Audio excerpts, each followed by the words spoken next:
सभी को नमस्कार। परसेंटेज चैप्टर की अगली वीडियो लेकर एक बार फिर आपके सामने उपस्थित हूं। तो पिछली वीडियो में हम कुछ चुनाव के सवालों पर चर्चा कर रहे थे। चलिए उसी कड़ी में एक और सवाल देखते हैं।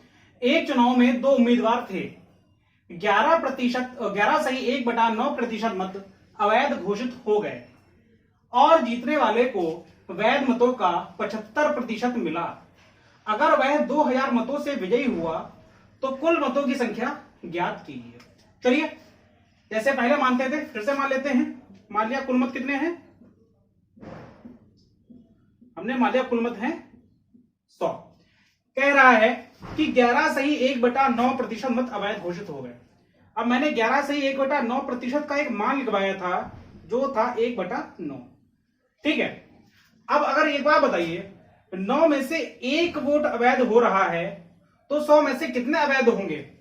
अगर यहां पर हम 100 का 1/9% निकालेंगे तो यहां पर हमारी जो संख्या है वो दशमलव में आ जाएगी। तो देखिए हम यहां पर 100 वोट मान ही तो रहे हैं। अगर हम 100 ना मान के यहां पर अगर 90 वोट मान लें, क्योंकि 90 जब मानेंगे तो देखिए 9 में से एक अवैध हो गया तो 90 में से 10 अवैध हो जाएंगे। तो यहां पर हमें जो है पॉइंट में नहीं लाना पड़ेगा, कोई समस्या नहीं होगी। तो देखिए ये अवैध हो गए। अब 11 से 1/9 अवैध हैं, इसका मतलब 90 में से 10 वोट अवैध हो गए। तो 10 अवैध होगा तो वैध कितने बचे 80। ये हैं आपके वैध मत। अब देखिए कह रहा है कि जीतने वाले को वैध मतों का 75% मिला। तो देखिए अगर एक को 75% मिल गया है तो दूसरे कितना मिलेगा 25%। तो 80 का 75% हमको निकालना है। तो 75 को हम क्या ले सकते हैं, इसको ले सकते हैं हम 70% प्लस 5%। तो देखिए इसका 10% हुआ 8, तो 70% कितना हो जाएगा 8 सत्ते 56 और 10% अगर 8 है तो 5% कितना हुआ 4। 56 और 4 कितना हो गया 60। इसी तरह से 25% निकालेंगे कितना आ जाएगा 20। अगर हम देखें तो इनके बीच में अंतर कितना है 40 का। लेकिन सवाल क्या कह रहा है कितने मतों से विजयी हुआ है 2000 मतों से। तो इस 40 का मान हमको कितना दे रखा है 2000। तो देखिए 40 में काहे से गुणा करें कि 2000 हो जाए। कुछ स्टूडेंट्स का कहना था कि सर ये समझ में नहीं आता कि गुणा कैसे कर देते हैं। तो देखिए उनके लिए एक बार फिर बता देता हूं। अगर आपको ये समझ में नहीं आ रहा है कि ये गुणा काहे से करनी है तो आप 40 से 2000 को भाग कर दीजिए। देखिए 2000 को अगर हम 40 से भाग करेंगे तो 0 से 0 कैंसिल हो गया, 4 पंजे 20 और 1 0। तो हमें काहे से गुणा करनी पड़ी 50 से। अब ये हमको रेशियो मिल गया सवाल का 50। अब इस सवाल में जो कुछ पूछा जाए आप 50 से गुणा कर दीजिए। ठीक है। कह रहा है कुल मतों की संख्या ज्ञात कीजिए। तो कुल मत हमने कितने माने थे 90 माने थे। तो 90 में काहे से गुणा करते हैं 50 से। तो 9 पंजे 45 और साथ में 2 0। बस यही हमारा आंसर हो गया। ठीक है। तो इसमें बस केवल इतना चेंज किया गया है कि हमको सीधे दे दिया था 11 से 1/9% मत अवैध घोषित हो गए हैं। तो हम यहां पर हमने 100 मानने के बजाय 90 मान लिए हैं। और ये मैंने बता ही दिया क्यों माने हैं। अगर आपको अभी भी मान में समस्या आ रही है तो आप इसके लिए हमारी पहली वीडियो देख लीजिए, इसमें मैंने सारे मान लिखवाए थे। और अगर आपको वीडियो नहीं मिल रही है तो मैंने उस वीडियो का लिंक जो है इस वीडियो के डिस्क्रिप्शन में दे दिया है, तो वहां से देखिए। चलिए अगला सवाल देखते हैं। एक चुनाव में दो उम्मीदवारों ने भाग लिया, 20% लोगों ने मतदान नहीं किया, 600 मत अवैध घोषित हो गए और जीतने वाले को वैध मतों का 75% मिला। अगर वह 1500 मतों से जीता हो तो कुल मतों की संख्या ज्ञात कीजिए। तो चलिए देखते हैं। सबसे पहले वही मान लेते हैं। माना कुल मत कितने हैं, हमने मान लिया कुल मत कितने हैं 100। कह रहा है 20% लोगों ने मतदान नहीं किया, तो मत नहीं दिया। कितने लोगों ने 20%। इसका मतलब 20 लोगों ने मत नहीं दिया। कितने ने दिया है 80। फिर कह रहा है 600 मत अवैध घोषित हो गए। अब देखिए समस्या यहां पर आई कि हमारे पास कुल मिला के 80 ही तो वोट थे, उसमें से 600 मत जो है अवैध हो गए। तो ऐसा नहीं हो सकता है। ठीक है। तो अब यहां पर हमारी एक मजबूरी बन गई कि हमें 100 के साथ x मानना पड़ेगा। जहां पर भी सवाल में कोई पूर्ण संख्या दे दी जाए, ठीक है, तो वहां पर हम 100 नहीं मान सकते हैं। हमें 100 के साथ एक एक्स भी लगाना पड़ेगा। तो इसमें से हमने सब में एक्स लगा दिया, ठीक है। हम 100 वहां तक तो मान सकते हैं जहां पर प्रतिशत दे रखा हो लगातार, वहां पर हम 100 मान सकते हैं, लेकिन जहां पर भी कहीं पूरी संख्या दे दी जाएगी तो हमें 100 के साथ एक्स भी मानना पड़ेगा। अब देखिए, हमने मान लिया कुल मत कितने थे, 100 एक्स थे। 20% लोगों ने मतदान नहीं किया, मतलब 20 एक्स ने मतदान नहीं किया। इसका मतलब 80 एक्स ने जो मतदान है वो किया है, 80 एक्स ने मतदान किया है। अब देखिए जरा, यहां पर कह रहा है 600 मत अवैध घोषित हो गए। तो अवैध जो घोषित हुए हैं वो 80 एक्स में हिस्से ही तो हुए हैं। 80 एक्स में से 600 जो है वो अवैध घोषित हो गए, ठीक है। तो हमने 600 माइनस कर दिए, तो ये क्या हो गए हमारे, अब ये हो गए हैं हमारे वैध मत। और कह रहा है कि जीतने वाले को वैध मतों का 75% मिला। अब एक को तो इसका मिल गया 75%, तो दूसरे को कितना मिला होगा, 25%, ठीक है। तो देखिए, अब हमें 80x माइनस 600 का 75% निकालना है। तो देखिए, इसका आसान तरीका यह है कि हम पहले 80 का 75% निकाल लें। तो 80 का भी हमने पिछले सवाल में निकाला है, कितना हो जाएगा 60, साथ में x। अब इसका 75% निकालना है, तो कल हमने बताया था, देखिए 75% निकालना है तो 600 का 75% मतलब बटा 100, ये कट गया। अब 75 की गुणा कर लिए 6 से, तो ये हो जाएगा आपका 450। एक तो ये तरीका हो गया। एक मैंने बताया था कि यहां पर 600 की सीधे 3/4 से गुणा कर दें, ठीक है, तो भी आ जाएगा। देखिए कितना आ जाएगा, 150 या 450। तो ये भी हम कर सकते हैं, और ये तो बेसिक तरीका हमारा है ही। तो देखिए हमारा 75% कितना आ गया, 60x माइनस 450, ठीक है। अब देखिए बचा कितना, यहां से 80 में से 60 चलेगा, कितना गया 20 बचा। 600 में से 450 चला गया, कितना बचा 150 बचा, ठीक है। अब हमें देखना है कि इनके बीच में अंतर कितना है। तो देखिए, बड़ी संख्या में से छोटी संख्या घटानी पड़ेगी, तो 60x माइनस 450, इसमें से घटाना क्या है हमको, 20x माइनस 150, ठीक है। तो 60x माइनस 450 माइनस का 20x प्लस का 150, तो 60 में से 20 गए 40x, और यहां पर देखिए प्लस और माइनस माइनस हो जाएगा, तो ये कितना हो जाएगा 300। तो अंतर हमारा कितना आया है 40x माइनस 300।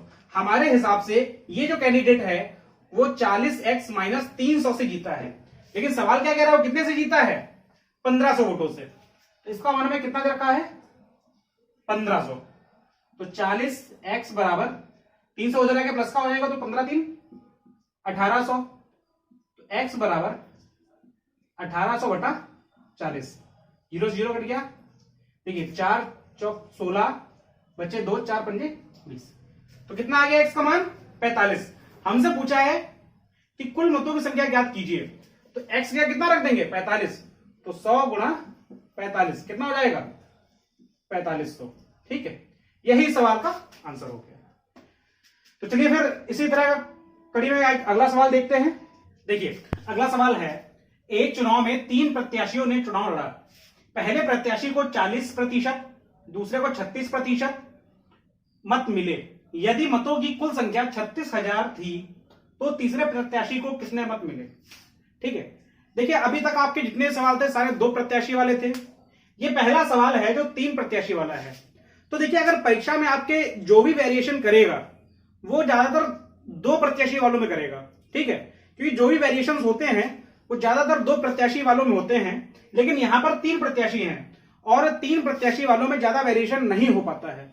तो आप जो है, जो आपको सही से तैयार करना है वो है 2 प्रत्याशी वाले सवाल, ठीक है। 3 प्रत्याशी में देखते क्या करते हैं, ये आसान सवाल होते हैं बिल्कुल। देखिए हम सबसे पहले मान लेते हैं कि कुल मत कितने हैं 100। अब कह रहा है कि पहले प्रत्याशी को 40%, दूसरे को 36%। यहां से 3 लोगों को मिले हैं मत, पहले को मिले हैं 40%, इसका मतलब 40 मत मिल गए। दूसरे को मिले हैं 36%, इसका मतलब 36 मत मिल गए। अब 40 और 36 कितना हो गया? 76। बचा कितना? 24। इसका मतलब 24 मत किसको मिले हैं? जो तीसरा प्रत्याशी है। ये हमारा पहला हो गया, ये दूसरा हो गया और ये हमारा तीसरा प्रत्याशी हो गया। अब कह रहा है कि यदि कुल मतों की संख्या 36,000 थी, हमको इसका मान दे रखा है 36,000, तो काहे से गुणा हुई है? 3, 6 और 0। किससे गुणा हुई है? 360 से। तो हमसे कह रहा है कि तीसरे प्रत्याशी को कितने मत मिले, तो इसमें भी काहे से गुणा कर दें? 360 से। ठीक है, 360 से गुणा कर देते हैं, तो 24 गुणा 36, 36 चौक 144, हाथ से लगे 14, 36 दूनी 72 और 14 86, और साथ में एक 0 था इसलिए एक 0, तो कितना हो गया? 8,640। ये हो गया इस सवाल का आंसर। ठीक है, तो चुनाव से रिलेटेड जितने भी सवाल थे मैंने सारे लगवा दीजिए। अब यहां पर हमें नहीं लगता है चुनाव से कोई भी सवाल बचेगा, तो चलिए परसेंटेज के कुछ और सवाल देखते हैं। देखिए, अगला सवाल है, एक व्यक्ति अपनी आय का 75% खर्च करता है। यदि उसकी आय और खर्च क्रमशः 20% व 10% बढ़ जाएं, तो उसकी बचत में कितने प्रतिशत का अंतर आएगा? तो देखिए, एक फॉर्मूला होता है I = E+S, इसको कहते हैं इनकम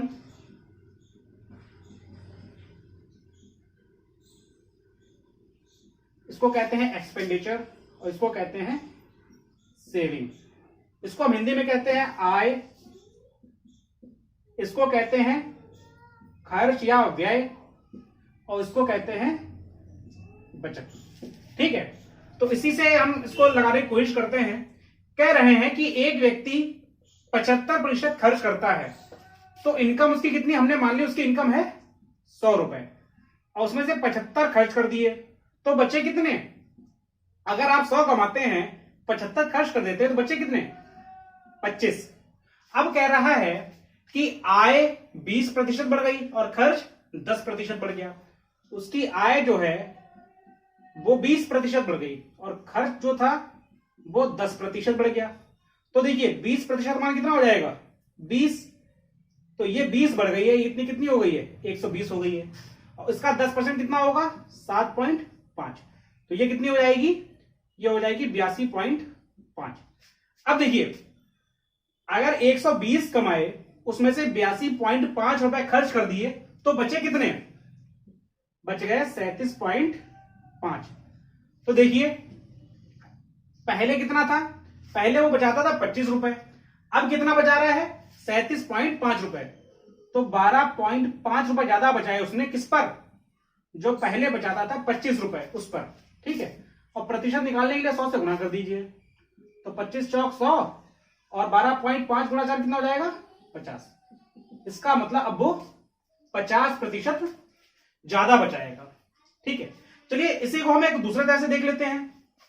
ये जो लिखा हुआ है 100, 75 और 25, इसको हम जितना सिंपल लिख सकते हैं उतना सिंपल लिख दें।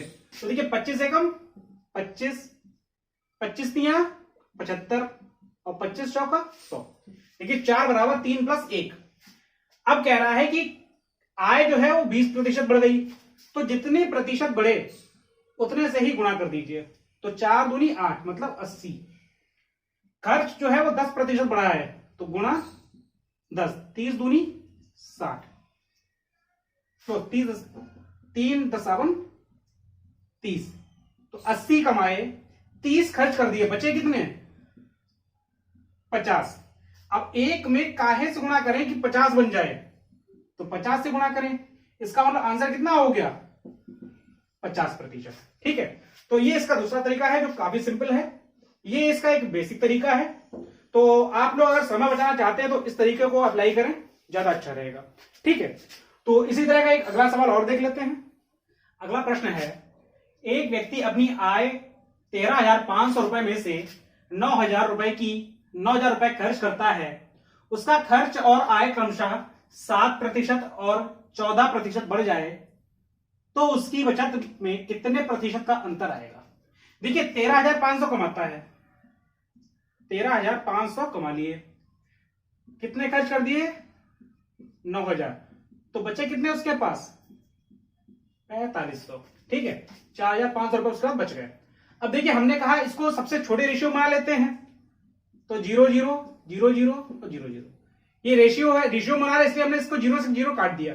ठीक है, अब देखिए जरा 45 से कम 45, 45 दूनी 90, 45 तिया 135। तो हमारा सबसे छोटा रेशियो क्या बन गया? 3:2+1। अब कह रहा है कि खर्च 7% बढ़ गया, तो खर्च ये है, ये बढ़ गया है 7%, तो 7 से गुणा कर दी, कितना हो गया? 14। और आय 14% बढ़ गई, इसमें काहे से गुणा? 14 से, 14 दिया 42। अब 42 में से जो है 14 खर्च कर दिए, तो कितने बचे? 28। एक में काहे से गुणा करेंगे 28 हो जाए? 28 से। इसका मतलब हमारा जो बचत है वो कितनी बढ़ गई है? तो 28% बढ़ गई है। ठीक है, तो आसान सवाल है, इसको ऐसे ही कर लेंगे। तो आज के लिए इतना ही रखते हैं। आपको हमारी ये वीडियो कैसी लगी कमेंट करके हमें जरूर बताइए। अगर आपको हमारी वीडियो पसंद आई हो तो हमारे चैनल को सब्सक्राइब कीजिए और वीडियो को अधिक से अधिक शेयर कीजिए। तो keep learning, keep watching and keep sharing. Thank you.